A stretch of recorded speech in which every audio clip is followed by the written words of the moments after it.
Episode 12 of Season 4 of Tales from the Darkside. The Deal.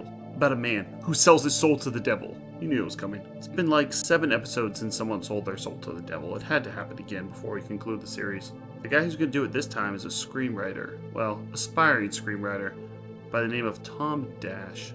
He's moved to Hollywood, hoping to make his big break. We've seen this many times through this series and Monsters, because these episodes are written by, well, aspiring screenwriters.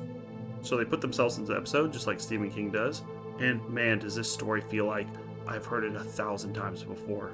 This episode was written by Alan Coulter and Granville Burgess, and Alan Coulter actually did end up not becoming a screenwriter, but actually becoming a director, directing the 2006 movie Hollywoodland, and doing a ton of TV shows, including 12 episodes of The Sopranos, Rome, Sex and the City. So maybe this character is based on himself. He wants to be a screenwriter, and then he goes, dude, I suck at screenwriting. Why don't I just direct stuff? Which for most people would seem more difficult, but not for Alan Coulter. So Tom Dash is failing at getting his screenplays to the big screen, or selling anything.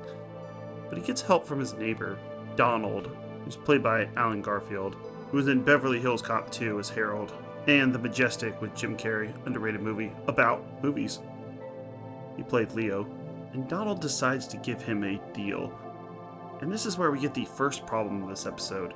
Usually when someone sells their soul to the devil in Tales from the Darkside, or other series, you see flashing lights and they go, okay, I can make you a star, but you have to give me your soul. And the person's like, no, I don't want to give you my soul. As if anyone knows what the hell that even means. You want my soul? What does that mean? You control me or something? But this episode is below average. We don't even get that. He makes a vague deal. They mention something about a soul later, but he doesn't even tell him that he's the devil.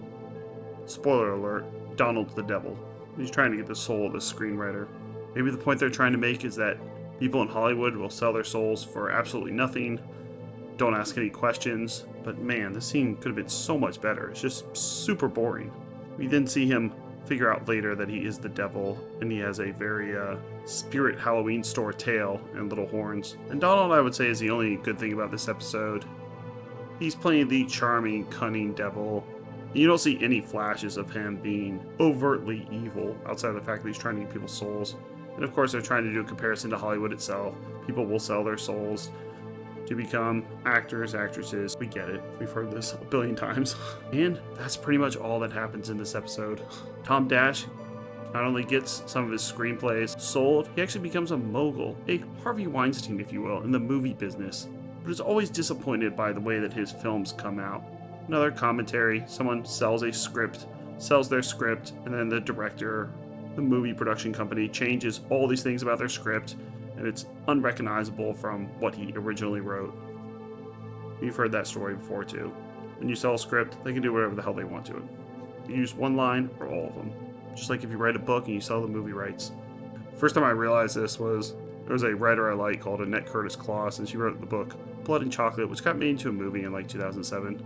Reading her talking about how little she had to do with this movie. In fact, she was happy that they would sometimes let her on the set.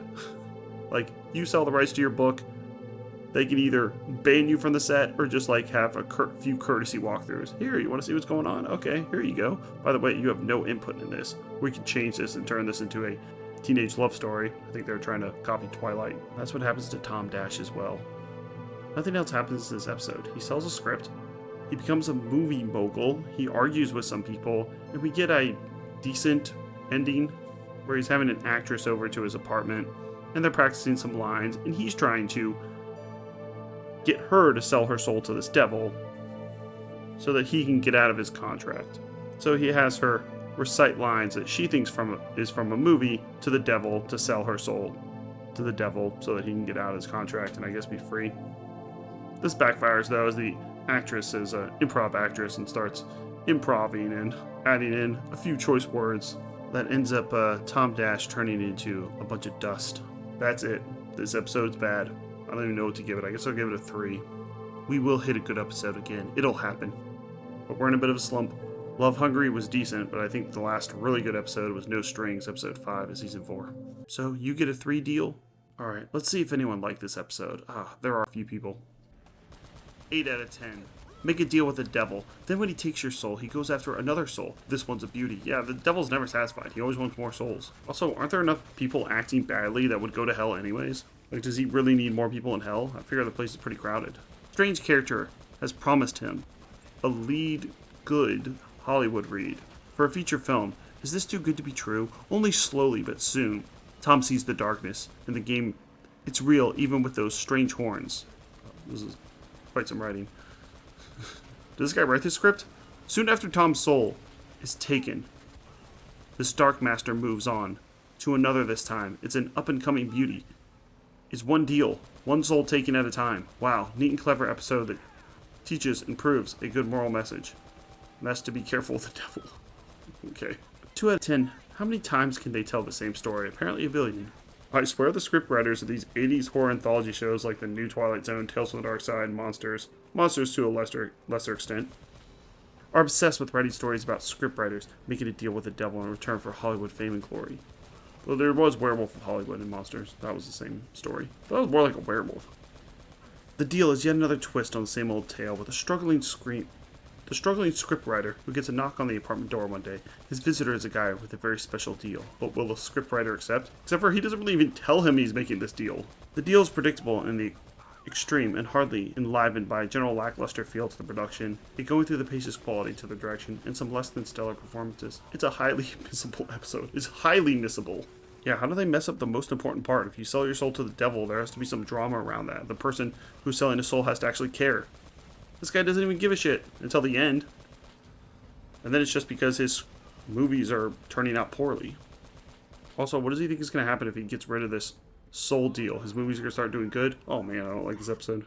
Next up is a better one, called The Apprentice, about a young girl? What? Do they cast young girls in this series? Joins a Colonial Williamsburg reenactment job, but is it really just a reenactment? And also check out our playlist for the other series that we've covered. Monsters, Fear Itself, Black Mirror, Tales from the Darkside, of course, Mystery Science Theater 3000, Cowboy Bebop, and Pet Shop Horrors. Thanks a lot.